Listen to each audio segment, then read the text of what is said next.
My face hit the wet mud before my hands could catch me. The heavy oak gate of the Yun family courtyard slammed shut behind me. I was 22 years old, and my body was entirely broken. For 2 full years, a burning fever had turned my muscles to water. I had signed their divorce paper with a shaking hand moments ago. Now, I lay in the cold filth like trash. Madame Yun stood behind the high brick wall. She looked down at me through the iron bars of the gate. She was deeply disgusted by my weakness. Her face twisted into a sour sneer. Her thin hands gripped her plum-red sash until her knuckles turned white. "Get out of our lane," she screamed. Her shrill voice echoed off the gray granite flagstones. "He was faking his illness the whole time," she yelled. She wanted every merchant in the market square to hear her. "The lazy leech took our family coin for 2 years. He pretended to be sick to avoid honest work." I tried to push myself up off the ground. My forearms wobbled like wet grass under my weight. I slipped immediately and fell face first into the puddle again. Could I even raise my chin out of the mud today? No, I could not even roll onto my back. It was utterly embarrassing. 3 years ago, I was a sharp merchant with a full wallet. Now, I was just a useless lump in patched hemp trousers. Townspeople stood near the market stalls to watch the show. They stared at my soaked hair and muddy face. Nobody stepped forward to offer a hand. Madame Yun spat onto the flagstone floor behind the gate. She turned her back on me and walked away. I lay alone in the freezing drizzle. Then, fast footsteps splashed through the deep puddles. It was Ling Su. She was 20 years old, wearing her patched pale indigo hemp jacket. She dropped her small wooden basket when she saw me. Her round dark eyes filled with instant horror. A bright red blush flooded up her long neck and reached her ears. She was terrified for me, but she did not run away. She knelt in the dark mud beside my shoulder. "Brother Zheng," she cried out. Her soft voice trembled with helpless anger at the Yun family. She grabbed my arm with her bare forearms. "Hold on to my neck," she pleaded. "I will get you out of this street." She pulled with all her slender strength. I weighed far more than her delicate frame could carry. So, I forced my weak feet to drag across the stones. My straw sandals scraped uselessly against the mud. I stumbled hard and nearly knocked her into the ditch twice. My forehead bumped against her shoulder as I gasped for air. "I am sorry," I muttered into her damp cloth jacket. "I'm just dead weight right now." "Stop talking nonsense," she scolded me softly. She wiped flour off her thumb and pressed my arm tighter. "Save your breath for walking." She dragged me away from the wealthy merchant quarter. We shuffled past the bamboo market stalls and iron tethering posts. She guided me down a narrow, trodden dirt path. We walked all the way to the edge of the town. She brought me to a broken cob hut near the scrubland. It was a miserable one-room shelter made of cracked mud and straw. The thatched roof had 2 gaping holes open to the gray sky. Cold wind blew freely through the open timber doorway. There was no wooden door to keep the cold out. The floor was bare, packed earth littered with dry leaves. A low stone hearth sat in the corner, ringed with dead ash. Ling Su helped me down onto a thin straw mattress on the ground. She was completely breathless from lugging my body across town. Sweat tracked through the dust on her small, round face. She looked around the empty room with deep anxiety. Her hands kept fidgeting with her plain cloth apron. She was sick with worry because we had no food or firewood. "I will go gather dry pine branches," she said quickly. "Stay on the straw." "Do not worry," I said, leaning my head against the cob wall. "I cannot run anywhere." She let out a small, nervous breath and hurried outside. I lay flat on my back on the cold earth floor. My lungs felt like they were filled with dry ash. My heart beat with a slow, faint flutter inside my ribcage. Without Ling Su's help, I would die in this hut within a week. How was a crippled, penniless man supposed to survive a mountain winter? I had no money, no food, and no strength to gather wood. Then, a slight rustling noise came from the wall beside my head. A fat brown cockroach crawled out of a crack in the dried mud. It wiggled its antennae and scuttled across the dirt floor. It stopped just 3 inches from my cheek. It was a slow, filthy pest. I stared at it for a long second. I slowly lifted my right hand off the floor. It took a massive effort just to raise my elbow 2 inches. I slammed my bare palm down onto the insect. Crunch. The cockroach squished beneath my hand. Then, something strange happened in my chest. When I kill a living creature, Its physical energy enters my chest like a drop of warm water falling into an empty cup. It was a direct, measurable absorption of physical force. A sudden, small tick of heat bloomed beneath my breastbone. It felt like a warm ember landing on cold stone. A tiny box of glowing light flared in my mind. Target slain, common cockroach. Physical stamina absorbed, plus 0.01. Total physical stamina, 0.01/10.00. My tight lungs opened up just a fraction of an inch. The heavy pressure in my chest eased by a tiny margin. It was a tiny change. It was almost unnoticeable to anyone else. But to me, it was everything. I had taken strength from a dead bug. I stared down at my dirt-stained palm in absolute shock. Was this how my body could heal? Yes, it was the only way. If a single cockroach gave me 1/100th of a point, what would a rat give? What would a wild goat or a bear do to my body? I did not need medicine from the town doctor. I did not need Madame Yun's stolen coins. I only needed to kill. By evening, the winter sky turned dark slate gray. Ling Su returned to the hut carrying a small bundle of damp sticks. She knelt by the stone hearth to kindle a weak fire. Suddenly, heavy iron bells clanged near the county gate. Shouts rang out across the open square. "Official herald," a guard yelled. "Make way for the inspector." Ling Su froze in place. She looked at the doorway with wide, frightened eyes. "What is that noise?" she asked softly. "Let us go see," I told her. I sat up on the straw mattress. That tiny fraction of stamina gave me just enough force to sit. I leaned heavily on Ling Su's arm as we walked outside. We shuffled toward the county gate at the edge of the market.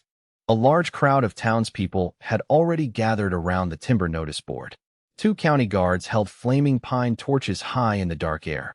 An imperial officer stood on the stone steps under the watch platform. It was Inspector Shun. He was 50 years old, thin and tall. He wore a dark indigo official robe with an embroidered chest panel. A stiff black gauze cap covered his gray-streaked hair. He carried a lacquered document case tucked firmly under his long arm. His long, narrow face was pale and completely calm. He looked over the crowd with heavy, unhurried lids. Beside him stood County Hunt Master Cui Zhan. Cui Zhan was 38 years old, heavy through the chest and shoulders. He wore an oiled dark green hide coat over padded russet robes. A lacquered warrant tube hung at his wide leather belt. He had a broad face, a heavy jaw, and dark brown skin. A white scar cut through his left eyebrow. He smiled loudly at the crowd, looking easy and relaxed in public. Inspector Shun pulled a scroll of yellow paper from his document case. He unrolled it with long, steady fingers. He read the official text aloud in a flat, cold voice. "By order of the Imperial Prefecture," Shun proclaimed, "this county is required to deliver a full wild tiger tribute to the capital. The deadline is set at 90 days starting tonight. If the tribute is missing, the prefecture will strip all hunting privileges from this valley." A loud murmur of terror ran through the crowd. 90 days for a wild tiger? That was an absolute death sentence. The northern mountain passes were already choked with ice and deep snow. A wild tiger was a deadly monster that could tear 5 men apart in seconds. Could our local hunters really capture such a beast in 90 days? No, it was completely impossible. Cui Zhan threw his head back and laughed out loud. His wide public smile did not reach his deep-set eyes. A wild tiger in midwinter? Cui Zhan scoffed loudly. "The high valleys are buried in snow, Inspector. My trappers are mountain men, not suicidal fools." He spoke with loud confidence to keep the crowd on his side. He expected the inspector to agree with his practical reason. But Inspector Shun did not say a single word back. The old official simply stared down at Cui Zhan with a level, unblinking gaze. Cui Zhan's loud laughter died in his throat. His broad shoulders went completely still. His heavy jaw set tight, and he stopped smiling. The white scar through his eyebrow twitched as his skin went pale under the dirt. He realized Inspector Shun was not offering a choice. If the tribute failed, Cui Zhan would lose his official warrant. He would lose his position, his pay, and his status in the county. Inspector Shun rolled up the paper and placed it back into his case. 90 days, Hunt Master Cui, Shin said in a quiet tone. Do not disappoint the court. Inspector Shin turned and walked slowly into the magistrate's hall. Cui Zhan remained on the stone steps under the torchlight. His short, broad hands squeezed into tight fists at his hips. He was deeply terrified, and his confidence was entirely gone. I stood in the shadow of the gate wall, leaning on Ling Su. I raised my right hand and looked at my calloused palm again. 90 days was a short clock for an ordinary hunter. Cui Zhan saw an impossible death trap in the frozen peaks. I saw something else entirely. To Cui Zhan, the wild tiger was a nightmare. To me, it was 90 days of growing stronger. Ling Su went into the scrubland early the next morning. She wanted to gather wild turnip roots for my soup. Her face was pale from hunger. She had given me her last bowl of boiled millet yesterday. I sat alone by the rotten timber woodpile outside our broken cob hut. My knees were thin as dry bamboo. My head spun whenever I tried to stand up too fast. So, I stayed sitting on the cold dirt floor. I needed to recover my strength before our small food supply ran out entirely. So, I set tiny wire loops across the rat runs under the timber stack. How many small creatures would I need to kill before my legs stopped shaking under my weight? I asked myself. The answer was dozens. A fat gray rat squeezed through the brush near my knee. The wire loop snapped tight around its thick neck. It squeaked and thrashed in the loose dirt. I leaned forward and crushed its head against a stone with my bare palm. When I kill a living thing with my hands, its physical strength flows straight into my chest. It feels like a drop of hot tallow spreading under my ribs. The dead rat gave me a tiny fraction of power. It was very small. It was less than 1/100th of a healthy man's baseline strength. But it was real. So, I kept working. I trapped field mice in the weeds. I snared brown sparrows off the low fence poles. By the third afternoon, I had killed 20 fat rats and 14 sparrows around the woodpile. The tiny streams of power added up inside my belly. I accumulated 2 full points of baseline human strength. I placed both palms on the mud floor. I pushed myself up. My legs wobbled like a newborn calf on slippery river rocks. My balance was terrible, and my feet felt heavy as stones. But my knees held firm. I was standing on my own feet again, without leaning on a wall. Ling Su walked around the corner of the cob hut with her woven basket. She saw me standing upright in the yard. Her face went white with sudden terror. She dropped her basket in the dirt. Her dark round eyes went wide. "Zheng, what are you doing?" Ling Su yelled. She ran across the mud to grab my elbow. "Sit down before your legs break." "I can walk now, Ling Su," I said. Her throat flushed dark red with embarrassment. "You are being foolish. You were near death 2 days ago." She tried to push me back toward the straw mattress inside. I stayed rooted to the ground. She stared at my legs in total shock. Her hands trembled against my patched hemp sleeve. She was deeply relieved to see me upright, but she was still terrified I would collapse into the dirt. "I need to fetch water from the square," I said. "You have carried heavy buckets long enough." I picked up 2 empty wooden buckets from the corner of the hut. Walking was easy now, but hauling heavy static weight was still a nightmare. My newly gained strength made my joints move smoothly, but my back muscles burned under any real load. I looked like a clumsy fool staggering down the trodden dirt path. My shoulders hitched with every step. I reached the stone well in the magistrate square. A dozen village women were gathered around the stone basin with hemp cords. Madame Yin stood among them in her dove-gray silk gown. Her plum-red sash was tied tight at her narrow waist. She saw me walking toward the well on my own 2 feet. Her mouth dropped open. Madame Yun had told the entire town that I faked my 2-year illness. She claimed I was a lazy leech who pretended to be bedridden just to eat her family's white rice. Now I was standing right in front of her. Would she admit she lied to the whole market? Or would she scream louder to cover her shame? I wondered. She screamed louder. Madame Yun clutched her gray silk sleeves until her knuckles went white. Purple patches flared up across her thin cheeks. Spit gathered at the corner of her straight mouth. "Look at this shameless liar." Madame Yun shrieked at the crowd. He was lying in the mud dying on Tuesday. Now he carries buckets. He was faking his sickness for 2 full years. The women around the well stopped drawing water. They looked at my pale face. Then they looked at Madame Yun's red, angry cheeks. Nobody spoke a word. I felt my face go hot. It was embarrassing to be yelled at in public like a stray dog. But I kept my mouth shut. Arguing with my former mother-in-law in front of the whole town would only waste my breath. So, I dropped my wooden buckets into the deep well basin. I pulled the wet ropes up. The weight of full buckets hit my forearms like heavy iron blocks. My knees buckled slightly under the pull. My stats gave me mobility, but my carry limit was still pitifully low. I could not lift 2 full tubs without ruining my spine. I poured half the water out of each bucket back into the stone basin. I lifted the half-full buckets and turned around. Madame Yin stood directly in my path. She was shaking with pure, spiteful rage. "You took my daughter's best years," she spat at my chest. "You worthless parasite." I walked right past her. I did not look at her face. My straw sandals sank 3 inches into the soft mud, but I did not stop. Madame Yun had to jump backward to keep her clean silk shoes out of the slush. She stumbled into a shallow puddle and screamed even louder at my back. I carried the half-full buckets all the way back to our hut.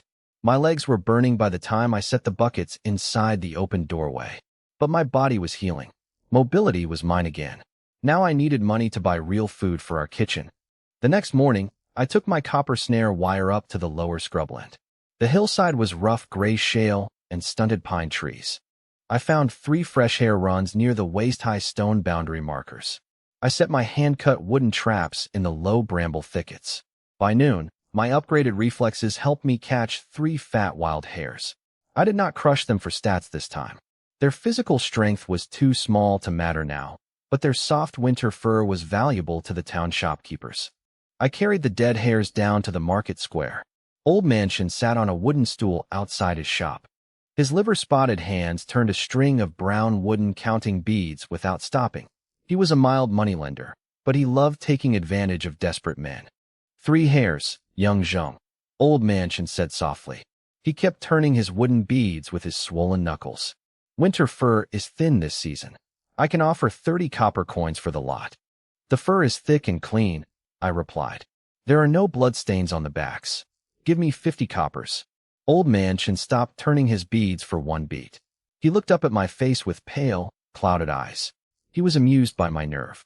50 coppers is a high price for a sick man, Old Mansion murmured. I am not sick anymore, I said.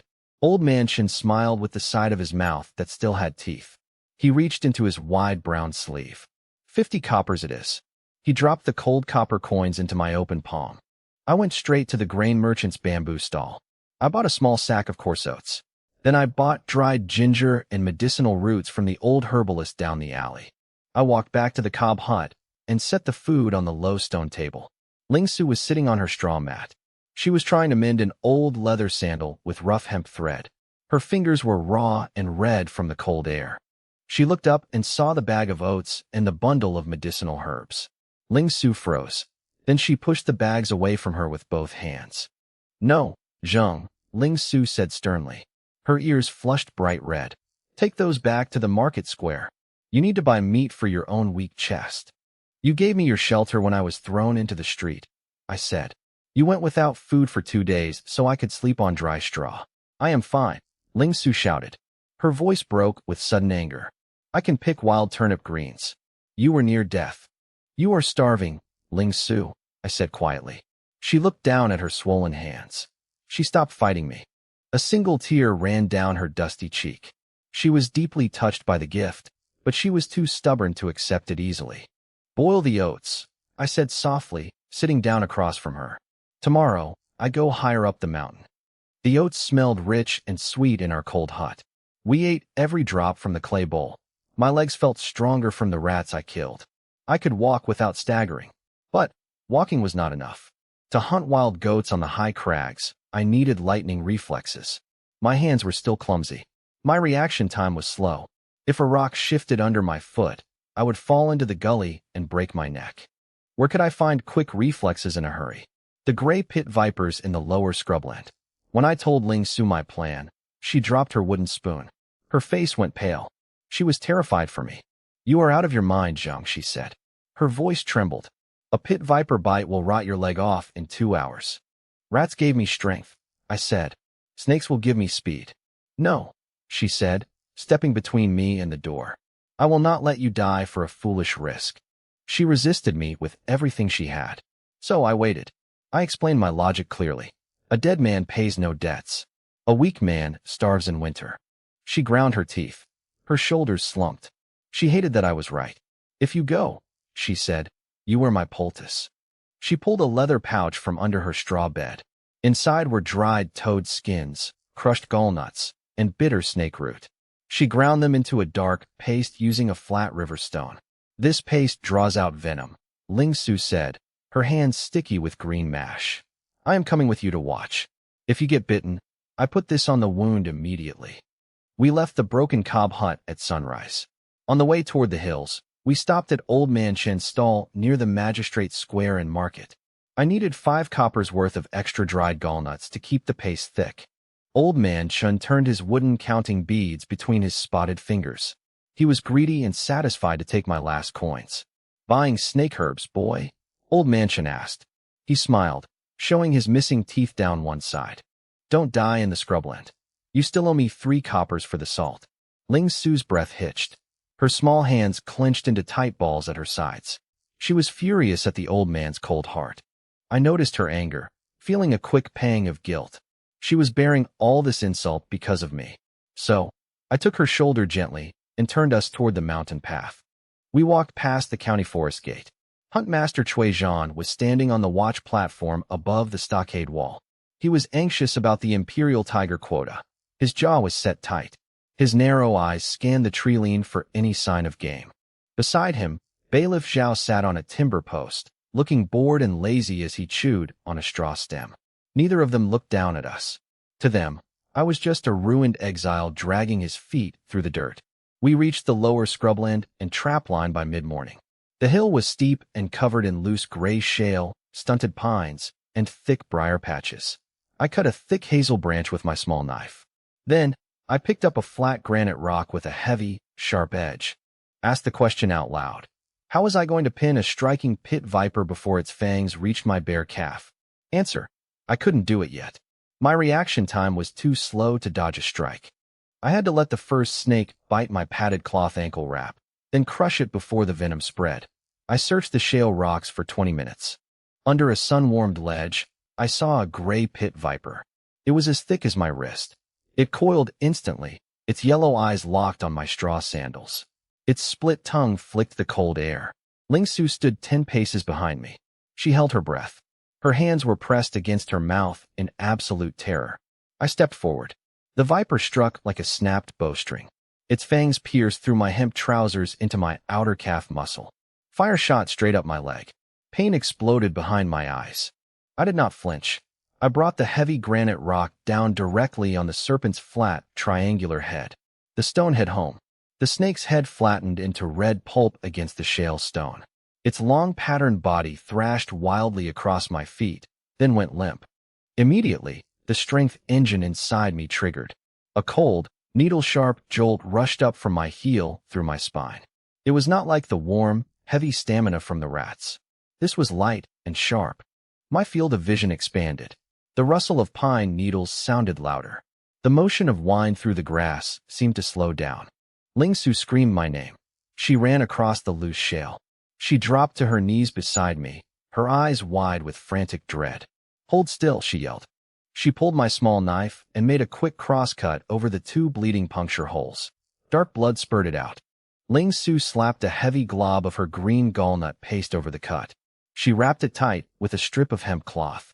The paste burned worse than the snake bite. I groaned, gripping the shale. You survived, Ling Su gasped. She wiped tears from her dusty face. She was deeply relieved, but her jaw was set in anger. Now we go back. Not yet, I said, standing up. Ling Su glared at me. Her face flushed red with pure fury. Are you insane? She shouted. Her voice echoed off the crags. The poison is in your blood. The paste is working, I said, and I need 4 more. 1 snake's speed was a small spark.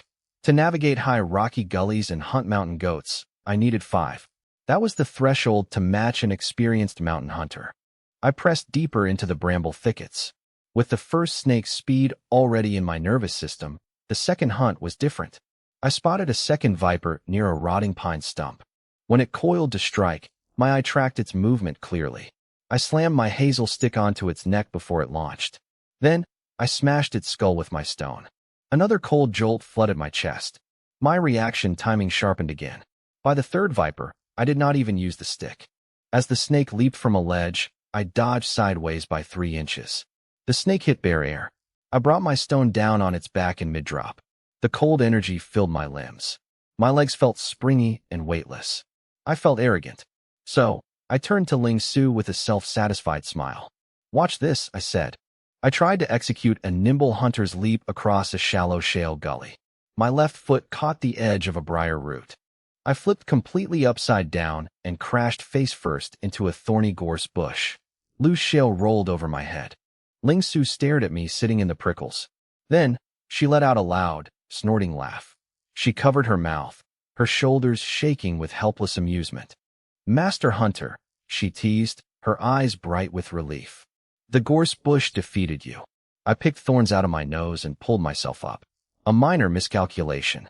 I found the fifth pit viper 10 paces higher up the slope. It was fast and long, darting across open stone toward a deep crevice. My eyes tracked its line effortlessly. I stepped across the loose shale without looking down. My feet found solid footing on 4 shifting rocks in a fraction of a second. I pinned the viper's tail with my toe and crushed its head with a single swift blow. The fifth cold jolt surged through my heart. The change was complete. My total reflex score reached 30% above a normal human baseline.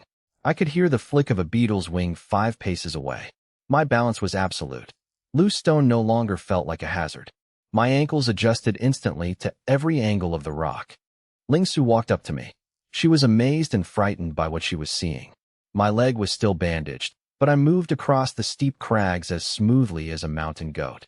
"Your fever is gone," she whispered, touching my forehead with her cool fingers. "The snakes paid their toll," I said. I looked up toward the high, snow-capped peaks above the treeline. The scrubland was behind us now. Tomorrow, I could enter the high crags to hunt real game. 60 days remained on the imperial tribute clock. Inspector Shun returned to the magistrate hall at noon. He walked straight down to the meat vaults beneath the stone square. I stood near the market stalls to watch him. The double wood doors of the vault stood wide open. Inside, the heavy iron hooks hung empty in the cold air. Not a single salted deer carcass was in sight. The salt barrels along the stone wall were dry. How could the county survive when the meat vaults were completely empty? Inspector Shin did not raise his dry voice. He held his lacquered document case tucked under one arm. His square-cut gray beard stayed still as he looked at the stone floor. 60 days left, Hunt Master, Inspector Shin said. Cui Zhan stood beside him in the damp shadow.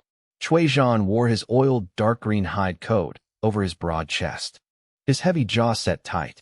A bead of sweat ran into the white scar through his eyebrow. "The high game moved early this year," Cui Zhan said. "I do not care about the weather," Inspector Shin replied. His heavy lids rested on Cui Zhan for 3 long beats. "If the tiger and meat are missing, your warrant is gone. The magistrate will lose his post. The county will lose all hunting rights." Cui Zhan was terrified. He clamped his short, broad hands on his wide leather belt. His weathered brown skin went dull and gray. He stared at the empty iron rings and said nothing. "Here is what I only found out later." Cui Zhan walked behind the magistrate hall after Inspector Shin left the square. He kicked a timber post with his heavy hide boot. His heart pounded with bitter shame. He needed 20 prime goat hides to cover his missing report. Old Man Shin met him in the narrow alley beside the moneylender shop. The old man turned his tarnished silver counting beads without stopping. "The sick boy from the cob hut brings in fine game," Old Man Shin whispered. "I will not buy pelts from a beggar," Cui Zhan spat. "You will buy them through my back door," Old Man Shin said. "Or you will face Inspector Shin alone." Cui Zhan went completely silent. His jaw clenched tight. He threw a heavy leather pouch of silver coins onto the dusty granite flagstones. I left the magistrate square before sunset. My agility was strong from the 5 pit vipers. My balance held true as I climbed the dry, rocky hillside above the scrubland. My straw sandals gripped the loose shale easily.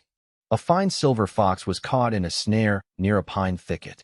The rope loop was set over a narrow shale ledge. I stepped closer to examine the wire knot. A hand hatchet embedded itself into the pine trunk 2 inches from my left ear. "Touch that snare, and I take your fingers," a sharp voice barked.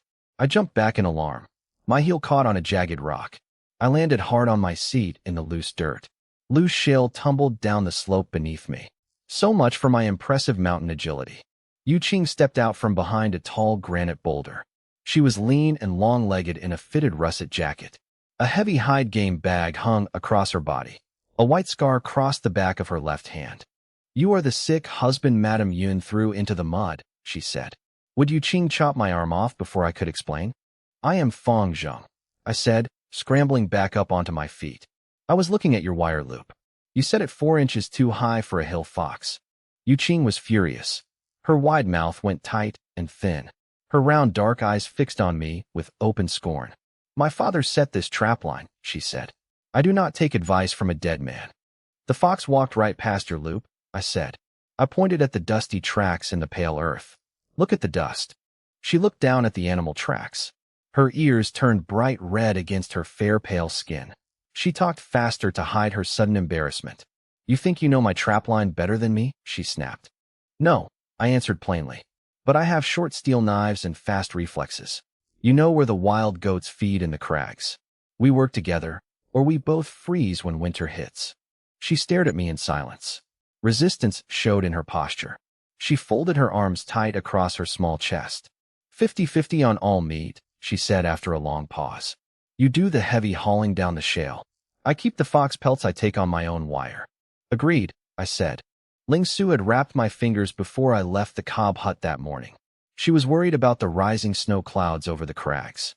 Her hands had trembled as she tied the hemp bandage around my wrist. "Do not climb past the tree line," she had urged softly. "I need the mountain game," I had told her.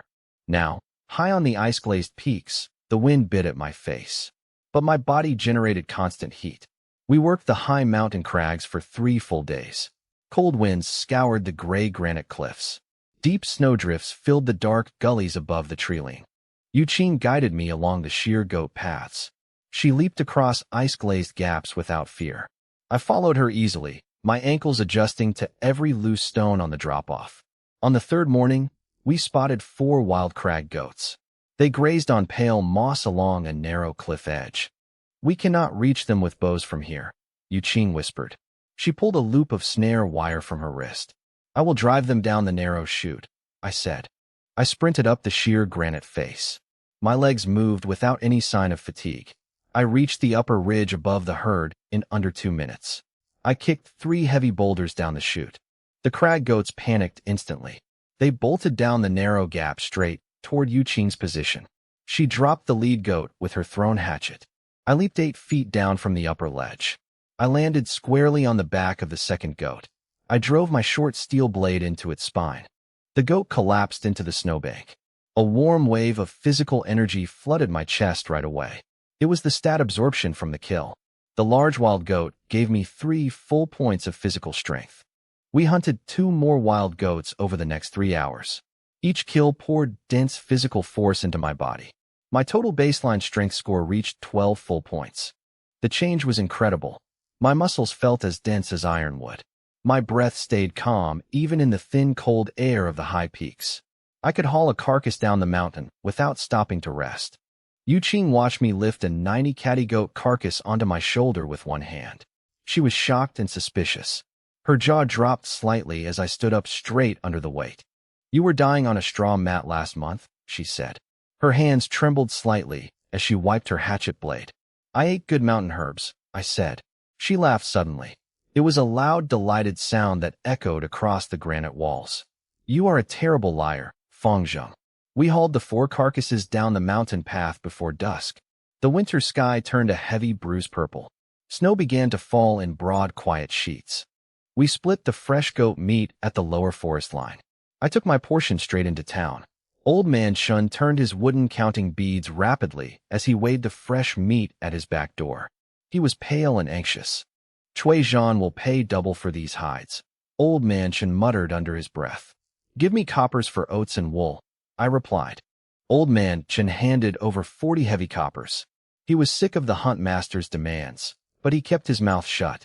He paid me in clean copper coins without looking at my face. How could Yu Qing survive the early snow in her drafty timber cabin? So, I took the coppers straight to the cloth stall in the market. I bought 2 heavy wool coats lined with sheepskin. I also kept 30 catties of salted goat meat in a hemp sack. I climbed the steep trail to Yu Qing's cabin above the trapline. The winter wind howled through the stunted pine trees around her yard. She opened her heavy timber door holding her hatchet ready. When she saw the sheepskin coats and the salted meat, her mouth opened in total surprise. "What is this?" she asked. "The blizzard is coming tonight," I said. "You cannot hunt if you freeze in your bed." Yuqing was deeply relieved, though she tried hard to hide it. Her ears turned bright red again.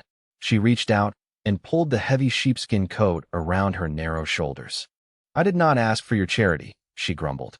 Her voice went fast and sharp to cover her feelings. "It is not charity," I said. "It is my half of our partnership. Stay warm." She looked down at the soft wool lining. Her sharp cheekbones softened. Her face went quiet and still. "Come inside before the path closes," she whispered softly. "I must get back to Ling Su," I replied. "She is waiting at the cob hut." Yuqing nodded once. "Tomorrow the snow will be deep. The wolf packs will come down from the high valley." I turned and walked back down the dark trail.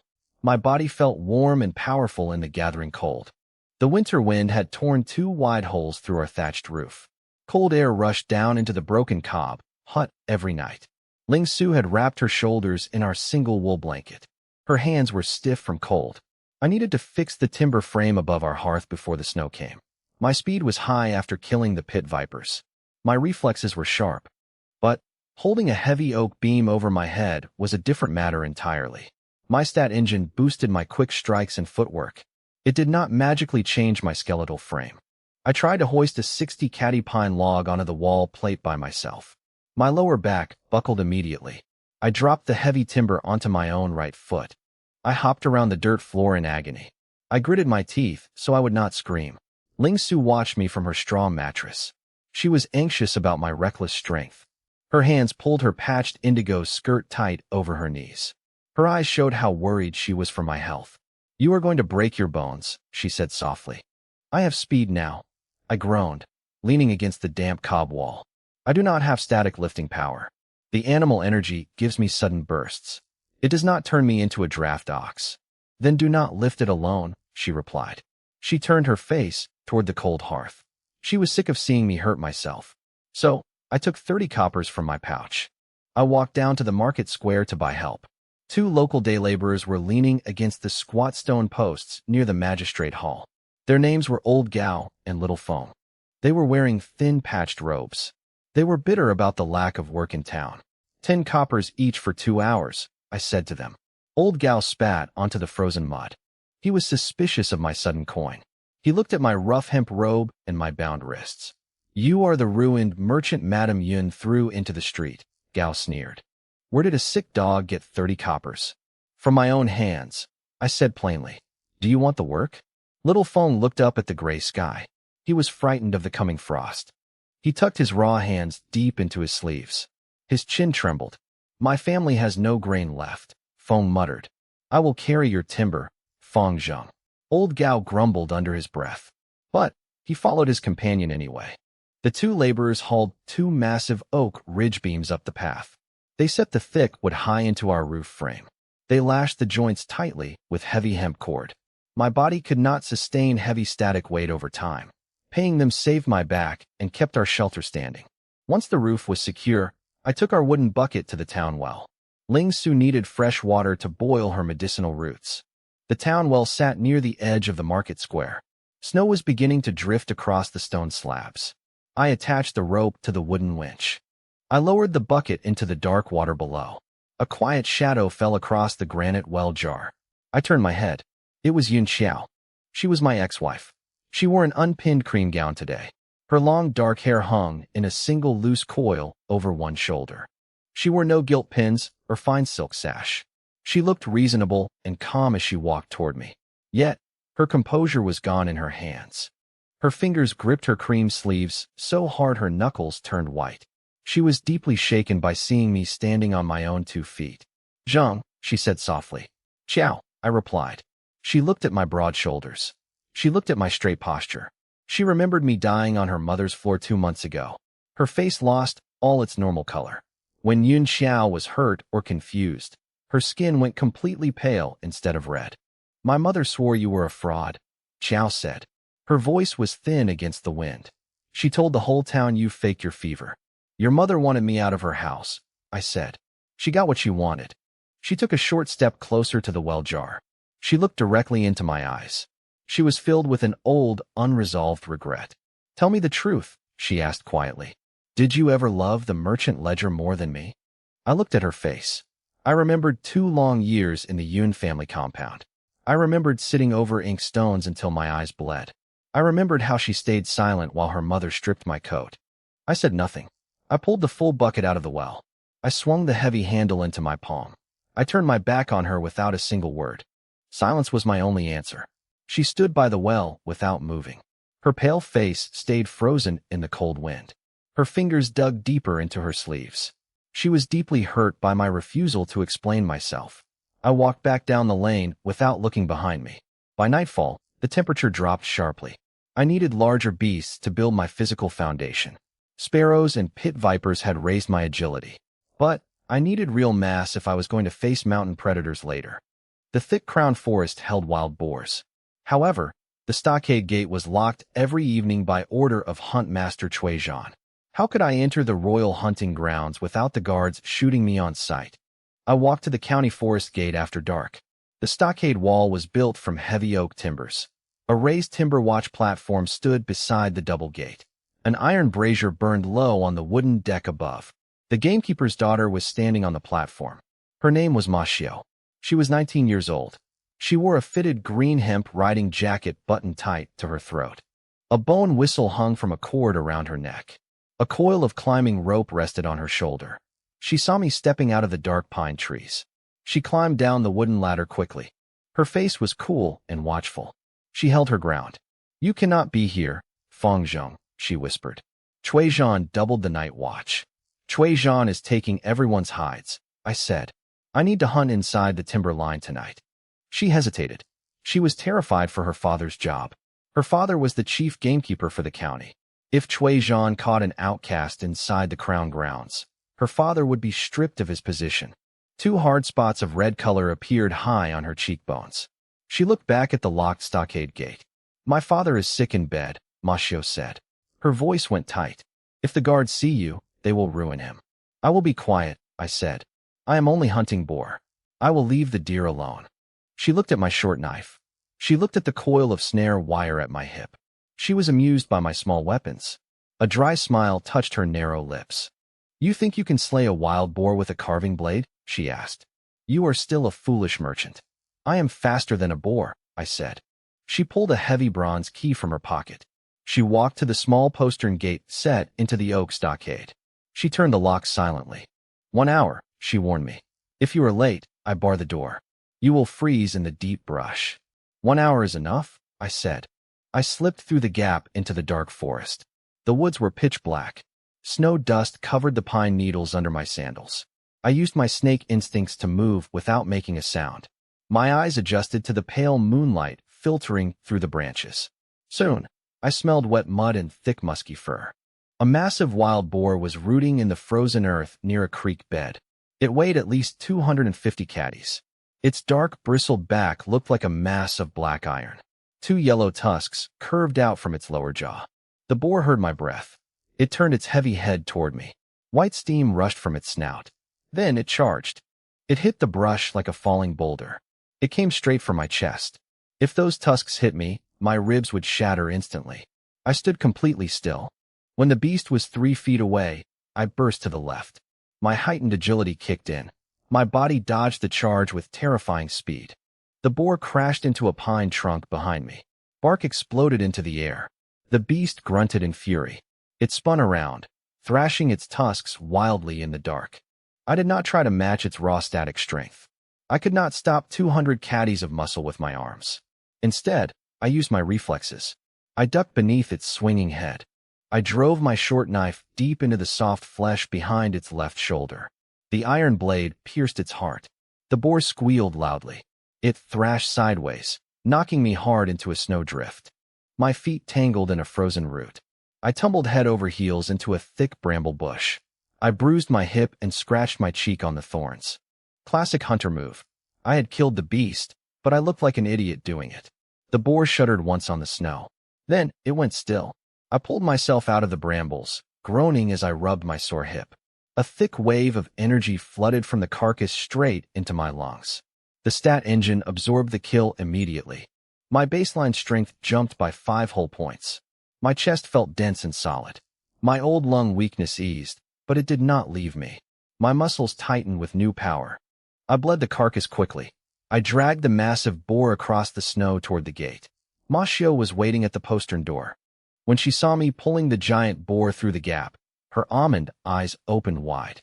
She was stunned by the size of the kill. Her hand dropped from her bone whistle. She stared at the bloody tusks in disbelief. "You actually took a crown boar," she whispered. "I told you I was fast." I panted, wiping sweat from my brow. I cut off a heavy hind leg with my knife. I handed the fresh meat to her. "Take this for your father's soup," I said. She looked at the rich meat in her hands. She was deeply relieved that her father would have food for the week. Her tense shoulders relaxed. "You are not a merchant anymore, Fang Zheng," she said quietly. She locked the oak gate behind me. I hauled my fresh meat down the mountain path toward the warm cob hut. The wind blew sharp off the high snow crags. Dry shale rattled down the gully. Yu Qing sat by our tiny campfire in the scrubland. She worked a piece of tallow into her cloth wrist wraps. "We stay awake tonight," she said. Her round dark eyes scanned the dark brush. "The timber pack is moving down early." I sat on a flat stone. I checked the edge of my short knife. My chest felt clear and strong. The wild boar meat from yesterday had settled well in my stomach. But the night air smelled like wet fur and old blood. How were we going to keep 5 angry timber wolves from tearing open our throats in the dark? Yellow eyes flared in the thickets. The first wolf sprang before the pine embers even popped. Yu Qing swung her hatchet without a second thought. The iron blade bit deep into a gray shoulder. The beast shrieked and crashed into the shale. 2 more rushed out of the shadow together. One lunged straight for my right thigh. I stepped inside its leap. I drove my short knife up beneath its ribs. The kill was immediate. A hot pulse of raw physical force flooded my veins. Another wolf nipped at my calf. I yelled and kicked backward in a panic. My straw sandal caught a frozen tree root. So, I fell flat on my back into a patch of wild brambles. Classic move. I looked completely useless. Yu Qing snorted with sudden laughter. She cracked a third wolf skull with the flat of her hatchet butt. "Nice footwork, merchant." She had been terrified a moment before. Her round face was pale as milk. Now her ears turned bright red under her high ponytail. She talked fast to hide her embarrassment. "Get up, you idiot," she shouted at me. "They have 2 more behind the scrub pine." I rolled out of the thorns. My body moved faster than before. My reflexes matched a mountain veteran now. The 4th wolf leaped straight over the fire pits. I caught its thick neck with my bare left hand. I slammed its heavy head onto a sharp rock. The bone cracked clean. The last beast turned to flee down the gully. Yu Qing threw her hatchet 6 paces through the dark. It caught the wolf cleanly in the spine. Silence fell over the rocky slope. 5 dead timber wolves lay steaming on the frozen earth. I touched the warm pelts one after another. The hidden engine in my body drank their vital force. 5 kills. 5 surges of sharp baseline power. My physical attributes crossed 20 total points. My leg muscles felt like tight braided cord. My lungs no longer burned when I took deep, cold breaths. Yu Qing wiped her hatchet blade on dead grass. Her hands trembled slightly. She was deeply relieved that we were still breathing. "You move like a mountain ghost now," she muttered. She refused to look me in the eye. "It is unsettling." "I just practice," I said. "You practice getting thrown into briar patches," she snapped. Her red ears glowed in the firelight. "We skinned the timber wolves at first light. We kept 3 prime hides to sell at the town tannery. The remaining meat went straight into our woven hemp sacks. We walked down the rocky track to the market square by mid-morning. The tannery sat behind the weaver's stalls near the magistrate hall. We spread the 3 heavy pelts on the oak workbench.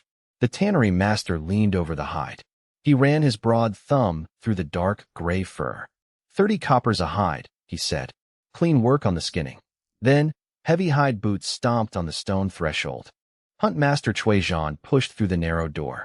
Bailiff Zhao stepped right behind him. Zhao held his lacquered staff of office in his hand. 2 county guards lined the doorway with iron spears. Cui Zhan looked at the 3 prime pelts. His deep-set eyes narrowed instantly. He was greedy and desperate to fill his missing quota. "These hides are county contraband," Cui Zhan said. His thick voice filled the small workshop. Yu Qing stepped forward. Her hand went straight to her hatchet belt. She was furious. Her lower lip went flat and hard. "We killed those wolves in the open scrubland," she shouted. "That is free mountain. How was I going to stop a county hunt master from stealing 3 weeks of blood and frozen bone?" I put my palm against her shoulder. I held her back before she pulled steel. Bailiff Zhao stepped up. He pointed his lacquered staff directly at my chest. He was bored and enjoying his small authority. "Official tax order," Zhao grunted. He slapped a paper onto the oak workbench. "New timber tax ordinance. All pelts taken near Crown Woods belong to the county." The paper carried a fresh red seal, but the black ink was barely dry. Cui Zhan had written the decree himself this very morning. Cui Zhan picked up the 3 pelts. He slung them over his dark green hide coat. His wide public smile appeared on his dark face, but the smile stopped cold before it reached his eyes. "Thank you for your service to the county, Fang Zheng," Cui Zhan sneered. Yu Qing glared at him with pure hatred. Her knuckles turned white on her hatchet handle. She wanted to open his belly right there. "Let him take them," I said quietly to her. "Are you out of your mind?" she hissed. She was sick of his arrogance. Her face went pale with anger. "Look closely at the ear marks," I whispered. "He does not know what he just took." An hour later, a large crowd gathered in Magistrate Square. Cui Zhan had draped the 3 wolf pelts across the timber notice board steps. He wanted every merchant and elder to see his official results. Old Man Chen stood near the stone tethering posts. The old moneylender wore his dull brown silk robe. He turned his string of counting beads slowly in his liver-spotted hand. 2 other town elders stood beside him. They watched Cui Zhan with quiet curiosity. Inspector Shun was away at the prefecture capital for 2 days. So, Cui Zhan was acting like the absolute authority of the town. My official guards cleared a wolf pack from the northern timber path.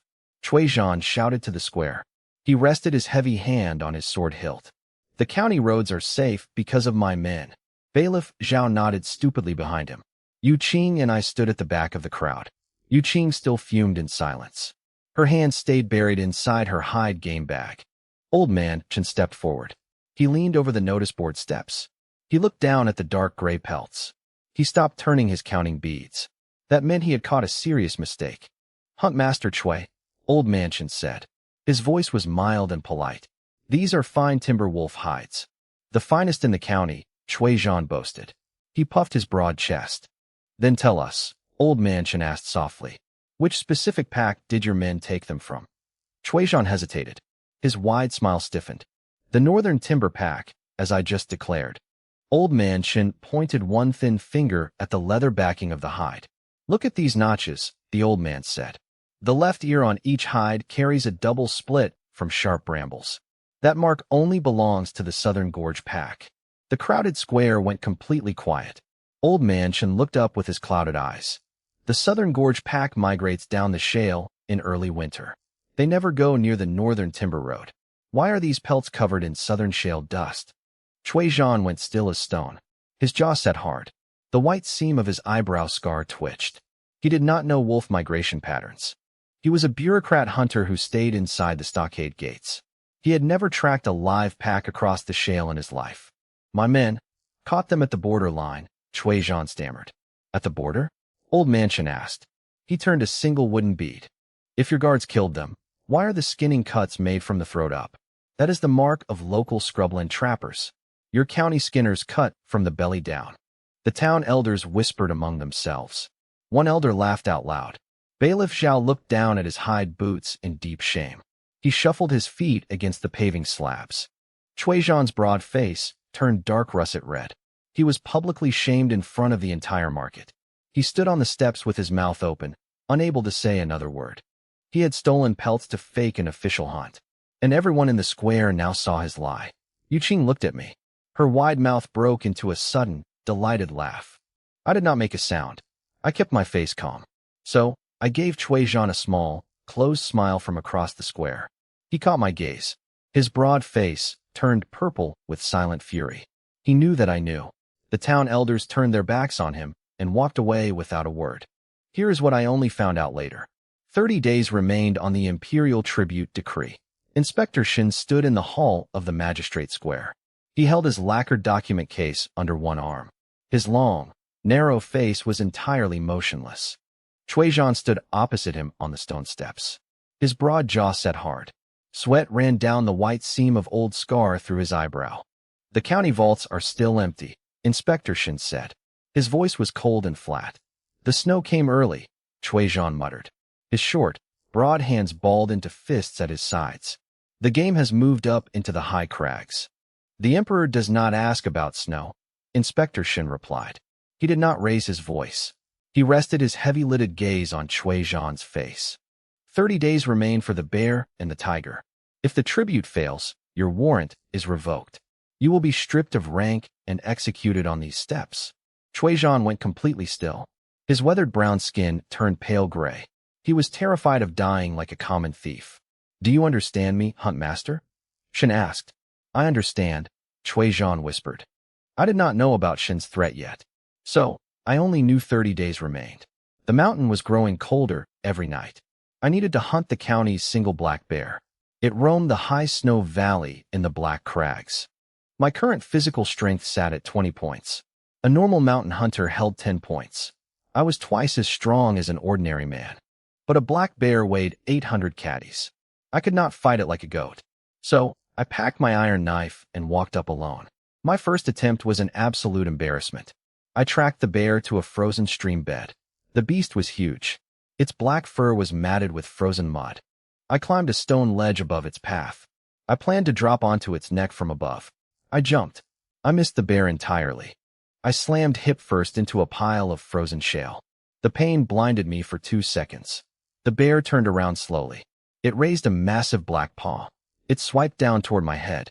I rolled across the sharp stones like a terrified beetle. The heavy paw smashed the rock where my skull had just been. Sparks flew off the stone. Get up, you useless fool, I muttered to myself. I scrambled backward on my hands and knees. I ran down the mountain gully as fast as I could. I gained nothing from that trip except 2 bleeding shins. 2 days later, I made my second attempt. I set a heavy snare line near its den. I used thick hemp rope and steel hooks. The bear walked out of its cave at noon. It did not even notice my snare. It snapped the thick hemp ropes like spider silk. Then it saw me standing by a pine tree. It lunged forward faster than a falling boulder. I raised my short knife to defend myself. The bear swiped its massive forearm across my chest. The blow hit me like a falling oak beam. I heard a loud crack inside my body. 3 of my ribs snapped instantly. The impact hurled me 10 paces through the air. I slammed into a deep snowdrift. Warm blood flooded my mouth. The bear roared and raised both paws to crush my head. I reached for my belt with trembling fingers. I pulled out a small pot of flash powder. I threw it directly into the bear's open eyes. The bright powder exploded with a sharp bang. The blinding light stopped the beast for 5 seconds. That was all the time I needed. I dragged my broken body over the frozen rocks. I crawled into a narrow granite crack in the cliff. The bear roared outside and struck the rock wall. It could not reach me inside the narrow gap. I lay in the dark cold for 6 hours. Every breath felt like a red-hot nail in my lung. I rested in a small cave for 3 days. My broken ribs throbbed with a dull fire. I knew I could not outrun the beast. So, I planned my third attempt with care. I went to a narrow gully in the high snow valley. 2 gray granite walls squeezed the path down to 2 paces wide. I waited there at dusk. The bear smelled my blood and came down the gully. It locked its small dark eyes on me. It charged down the narrow gap with its mouth wide open. This time, I did not try to dodge. I had nowhere to go. I planted my straw sandals into the firm shale. I picked up my heavy bore spear. I braced the wooden butt against a granite boulder behind me. Come on then, I whispered. The bear slammed into the iron point. The heavy ash shaft bowed violently under 800 catties. The iron spearhead drove straight through its throat. It punched deep into its upper spine. The bear let out a terrible roar. Its heavy front paws clawed wildly at my arms. Its massive body crushed me against the stone wall. My broken ribs groaned under the horrible weight. I pulled my short knife from my rope belt. I stabbed the side of its neck 4 times. Hot black blood gushed over my face and chest. The giant beast shivered once. Then its massive head dropped onto my shoulder. It collapsed dead on top of me. Then, a heavy wave of heat poured out of the dead body. It surged directly into my broken chest. It felt like drinking hot liquid iron. The absorption ability in my mind clicked over. The black bear granted 12 full physical stat points. My total strength score jumped from 20 to 32. 30 points was the physical threshold of an imperial general. A sudden, soothing warmth spread through my torso. The hollow ache of my 2-year lung sickness vanished entirely. My chest vitality stabilized for the first time. Inside my chest, the broken ribs pulled together. The terrible pain turned into a warm, tickling sensation. I shoved the 800-catty carcass off my lap. I pushed it away with just one arm. That was not so hard. I muttered, spitting out black blood. I was lying to myself. I could barely walk. I dragged myself down the mountain path in the dark. I collapsed 30 paces outside our broken cob hut. Ling Su found me at early morning. She was carrying her wooden water bucket. When she saw me lying in the mud, she froze. Her round face went completely pale. The wooden bucket slipped from her fingers. It smashed into pieces on a sharp rock. "Zheng!" she screamed out loud. Bright red color rushed up her long neck to her ears. She was terrified, and she was furious with me. She ran over and grabbed my arms. She hauled my heavy body inside the hut. She laid me on the straw mattress near the cold stone hearth. "You promised me you would be careful," she yelled. Her voice broke into sudden tears. "You look like a dead man." "I killed the black bear," I rasped out. "Shut your mouth," she snapped at me. Her hands trembled violently as she worked. She grabbed her stone pestle and crushed dried yellow roots. She poured oil from her stoppered gourd into the powder. She spent 3 full days nursing my smashed body. She refused to leave my side. She did not sleep for a single hour. She bound my chest tightly with clean hemp cloth. She spread the burning green herbal paste over my ribs.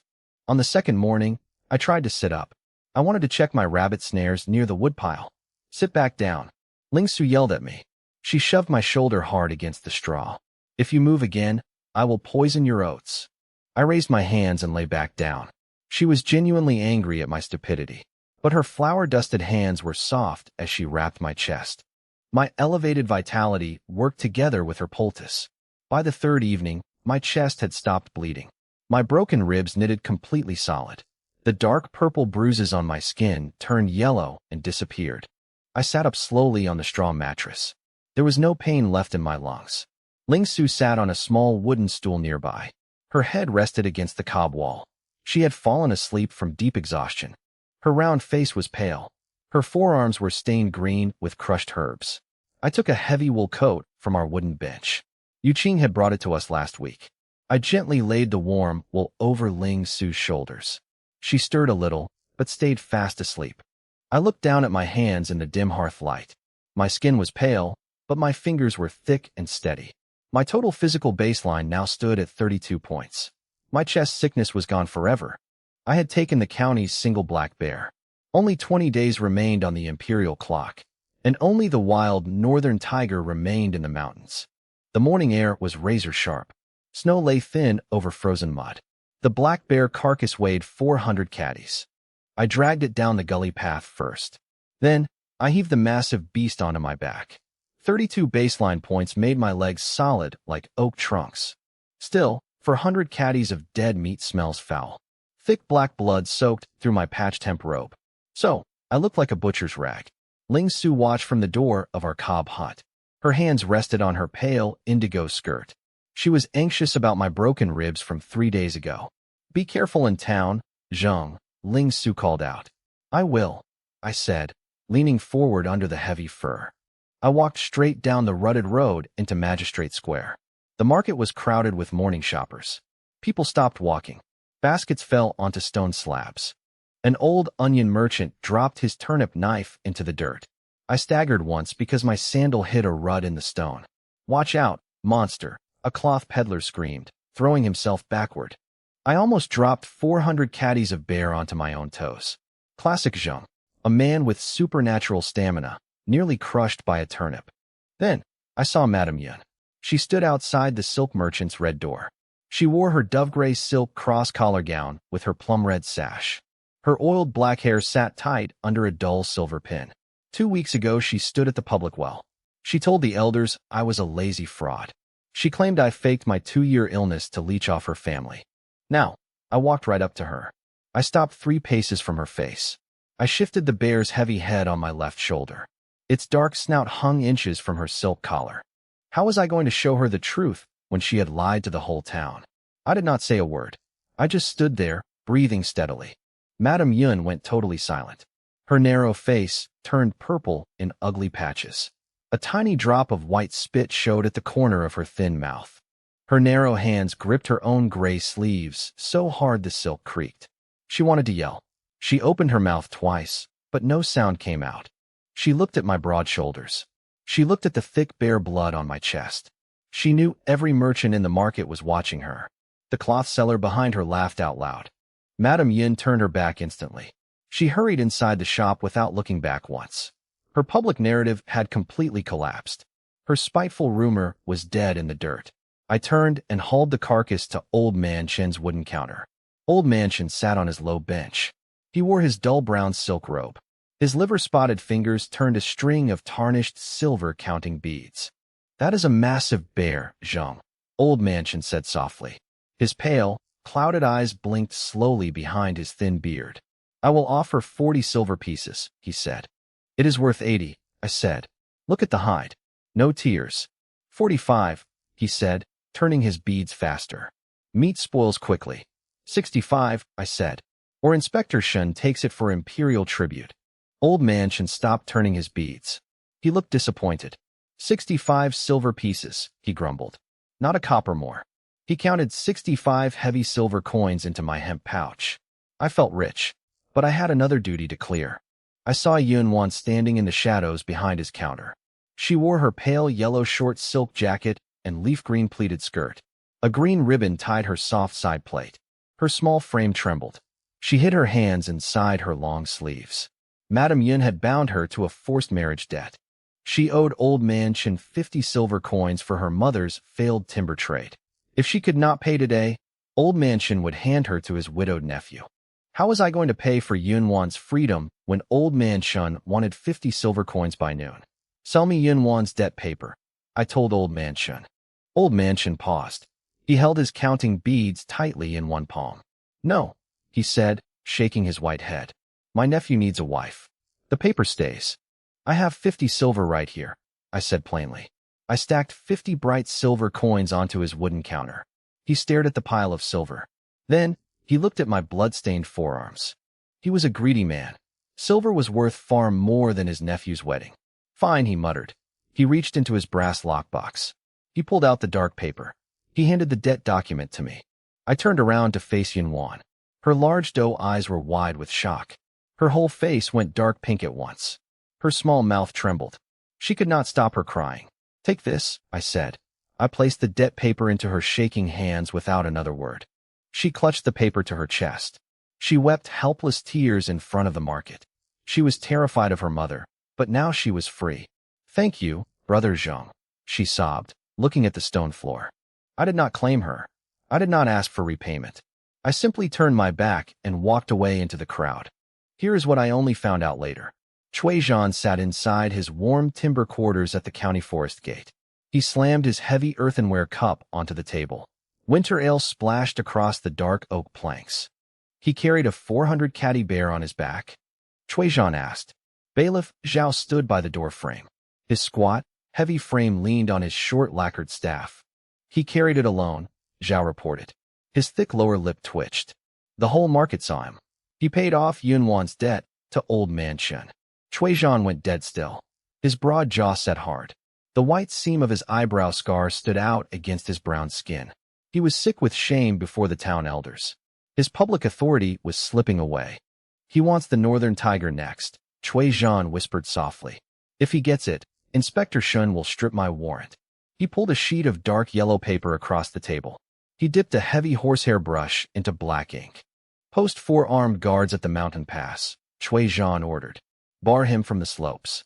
"By what rule?" Bailiff Zhao asked, blinking his close-set eyes. "A county tax enforcement decree," Cui Zhan growled. "No private hunters pass the timber gate." An hour later, I walked up the rutted access road toward the high snow valley.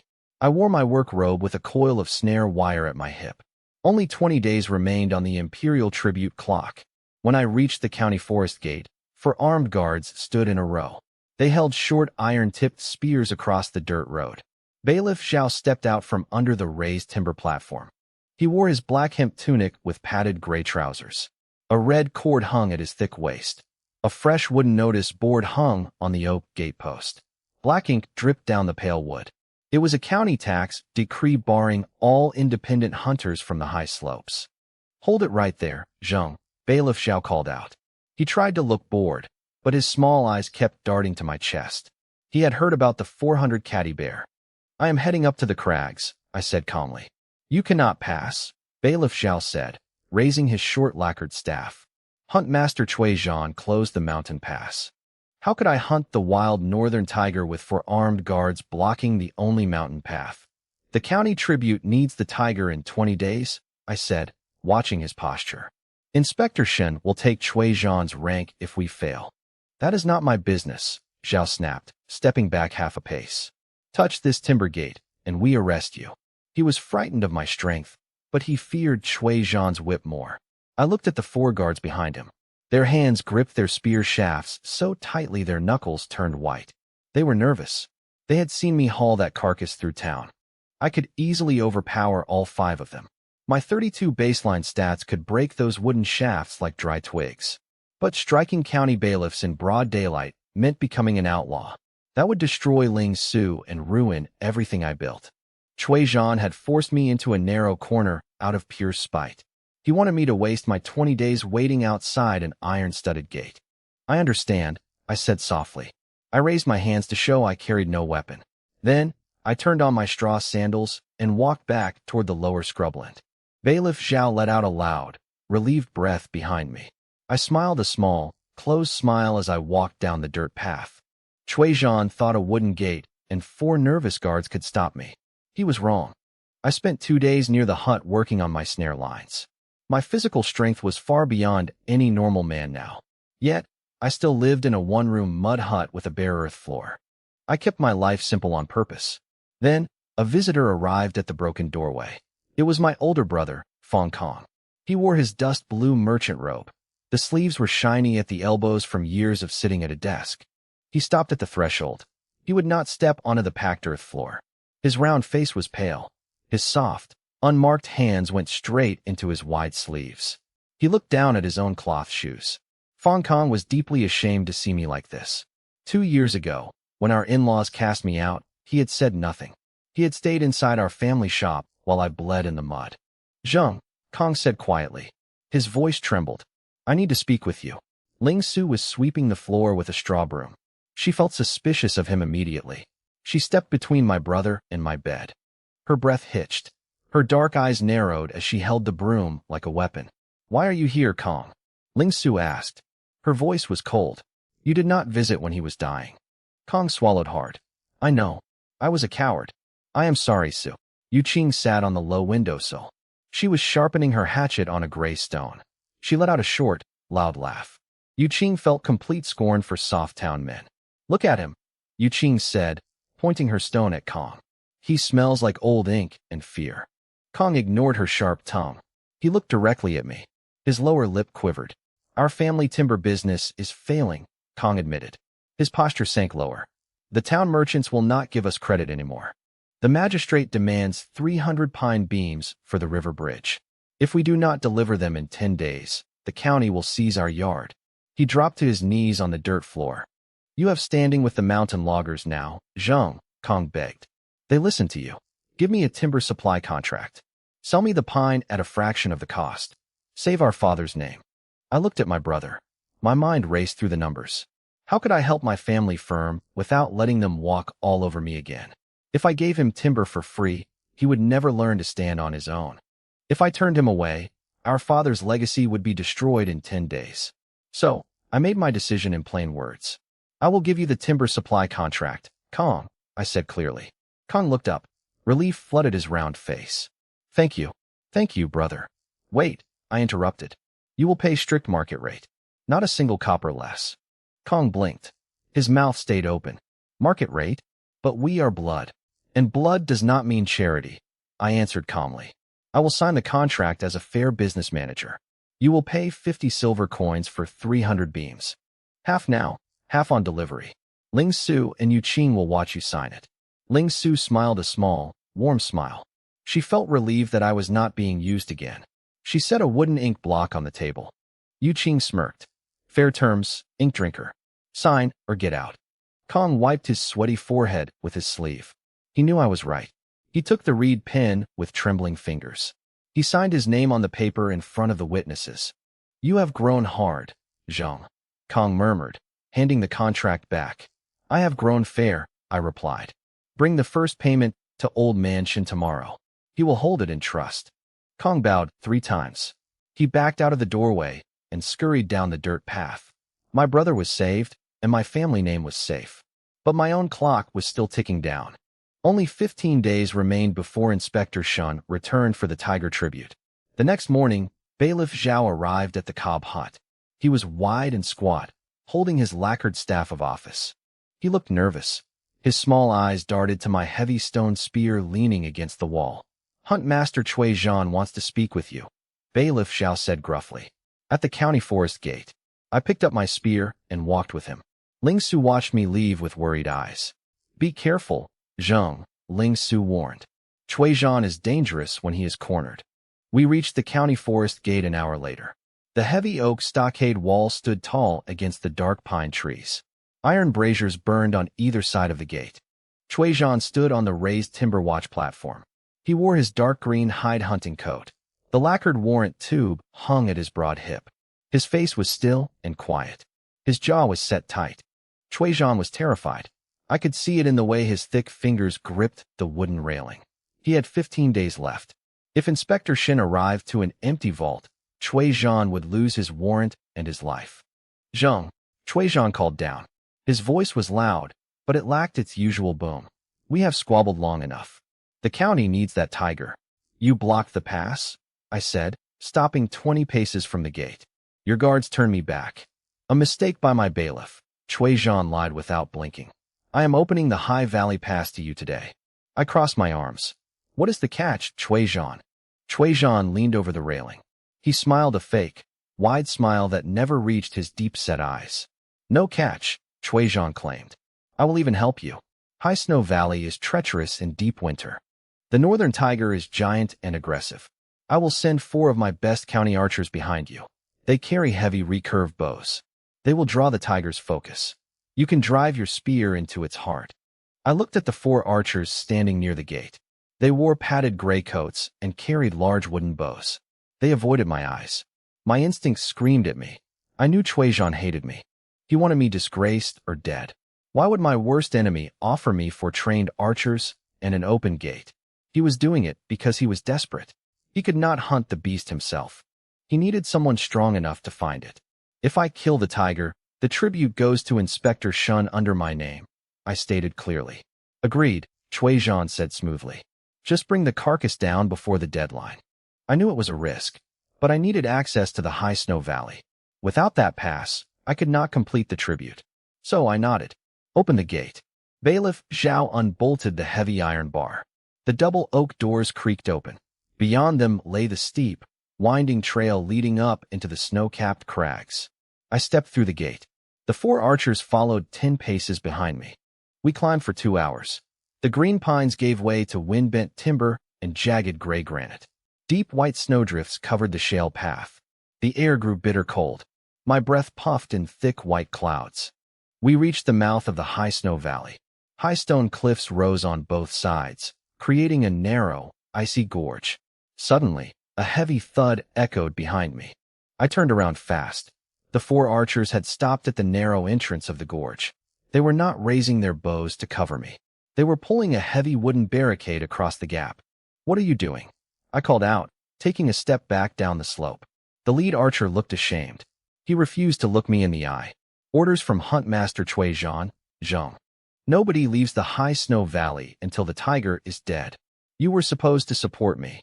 I yelled. The archers did not answer. They set the wooden stakes firmly into the ice and retreated fast down the mountain trail.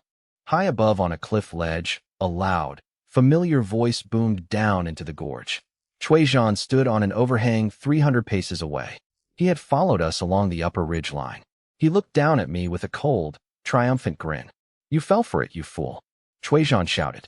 His voice bounced off the frozen granite walls. There are no archers for you. You are trapped in the high snow now. I gripped my spear tight. My teeth gritted against the icy wind. You think this trap will kill me? I shouted back. Either you kill the northern tiger, or the tiger eats you. Zhang yelled down. If you kill it, I will collect the carcass from your corpse. If it kills you, my rival is gone. Either way, I win. Zhang turned and walked away along the ridge, leaving his loud laughter behind him. I stood alone in the knee-deep snow. The wind howled through the narrow canyon. How was I supposed to survive a solo fight against the northern tiger in deep snowdrifts with no help? I looked down at my straw sandals and my short knife. Then, I remembered my baseline stats. My physical strength was past 30 points now. My body was stronger than an imperial soldier's. So, I adjusted my rope belt and tightened my grip on the wooden shaft of my spear. Zhang thought he had backed me into a corner to die. He did not realize he had just given me exactly what I wanted. An uninterrupted fight with the biggest predator in the county. Deep in the shadows of the snow-covered pine grove ahead, a massive, low growl rumbled through the frozen air. The northern tiger had smelled my blood. The snow fell softly through the dark pine branches. I stood alone in the frozen gorge of High Snow Valley. Zhang had locked the valley gate behind me. He thought the northern tiger would shred me to pieces. Then, the heavy branches parted. The tiger stepped into the clear winter light. It was an absolute monster. Its fur was bright orange, striped with dense black bands. Its yellow eyes fixed straight on my throat. Steam hissed from its wide black nostrils.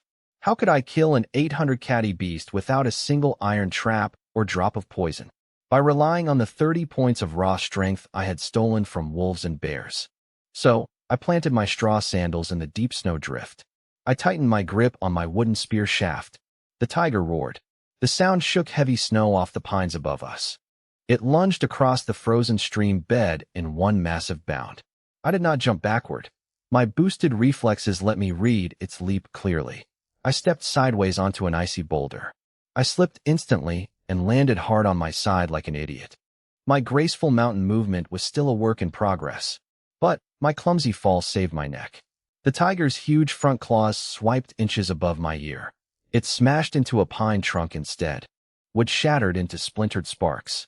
I scrambled back to my feet. I jammed my spear deep into its lower shoulder. The thick wooden shaft snapped like a dry twig under its weight. The beast whirled around in a flash of fur. It pinned me against the cold granite wall. Its heavy paw slammed down onto my chest. Pain flared across my left shoulder. My hemp coat tore to bloody ribbons. I grabbed its thick neck with both bare hands. My 30 points of physical power surged into my forearms. I held its snapping jaws 3 inches from my face. Its foul breath smelled of old meat and iron. I drew my short iron blade with my free hand. I drove the knife deep under its left ribs. I pulled the blade back and struck again, straight into its beating heart. The tiger stiffened. Its huge body shuddered twice. Then, it went entirely limp against my chest. We both collapsed into the bloody snowdrift. A thick wave of liquid heat flooded my sternum. My kill absorption went to work immediately.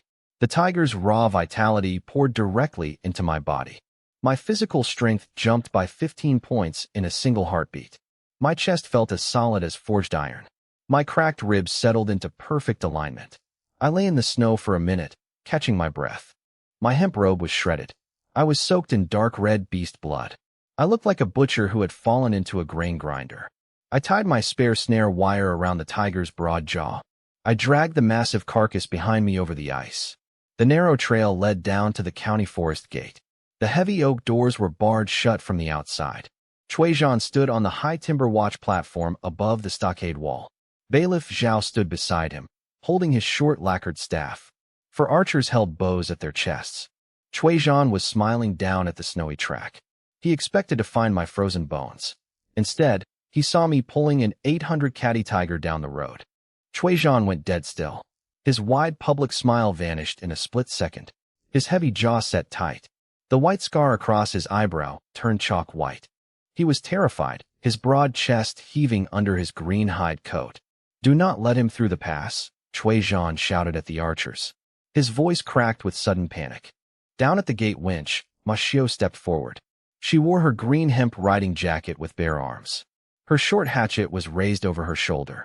Her bone whistle was gripped tight between her teeth. Ma Xiao was furious, two hard red spots burning high on her pale cheeks. "Touch those winch ropes, and I will cut your hands off," Ma Xiao yelled up at the platform. The archers hesitated. They knew her father was the head gamekeeper. Ma Xiao swung her hatchet and chopped the lock rope clean through. She kicked the heavy iron-studded oak doors wide open. "Walk on through, Zheng," Ma Xiao called out to me. So, I hauled the heavy carcass through the open gate. Cui Zhan scrambled down the wooden ladder behind us. His hide boots slipped on the icy rungs. He hit the frozen mud on his rear end with a heavy thud. It was a miserable landing for a county hunt master. I did not stop to laugh. I kept dragging the tiger toward the town square. The whole town was waiting in Magistrate Square. Word had spread fast. People crowded around the stone steps of the magistrate hall. I dumped the giant tiger carcass in the middle of the paved square. The orange beast hit the granite slabs with a heavy thump. Madame Yun stood near the front of the market crowd. She wore her dove-gray silk gown. When she saw the untainted tiger, her narrow face went purple in patches. She gripped her plum-red sleeves so hard her knuckles turned white. She was ashamed that her public claims about my fake illness were dead wrong. Yun Xiao stood right beside her mother in a plain cream gown. Yun Xiao looked at me in total silence. Her face held a long, unguarded look of quiet wonder. She was still thinking about her unanswered question at the well. My older brother Fang Kong stood near the timber notice board. He clutched his blue merchant robe at his chest. He was relieved that his family timber contract was safe. Inspector Shen walked slowly down the high timber steps. He held his lacquered document case tucked under his arm. His gray-streaked beard was trimmed square. His heavy eyelids lifted as he looked at the beast. Inspector Shen knelt in the cold slush beside the carcass. His long fingers parted the dense fur around its throat. He inspected its ribs, its jaw, and its legs. Would the inspector accept a clean single-knife kill for the imperial tribute? Inspector Shen stood up straight. He dusted the mud off his dark indigo robe. "The carcass is entirely untainted," Inspector Shen announced. "No poison was used," Shen declared. "No net tears ruined the pelt." Cui Zhan rushed into the square, panting heavy breaths. His green coat was smeared with mud from his fall. "Inspector," Cui Zhan shouted, his voice shaking with desperation. "I drove that monster into the lower valley. I planned the whole hunt." Cui Zhan lied, sweat pouring down his forehead. "My men set the course." Inspector Shen did not raise his voice. He simply stopped speaking. He stared at Cui Zhan for 6 long, silent seconds. Cui Zhan stopped talking. His heavy jaw trembled in front of the whole town. Inspector Shen stepped over to Cui Zhan. He unclipped the lacquered warrant tube from Cui Zhan's leather belt. Cui Zhan did not dare to move a muscle. He was sick with humiliation, his eyes fixed on the wet flagstones. Inspector Shen turned directly to me. He handed the lacquered warrant tube into my blood-stained hands. "Cui Zhan is stripped of his rank," Inspector Shen announced loudly. "Fang Zheng is appointed the new county hunt master," Shen said.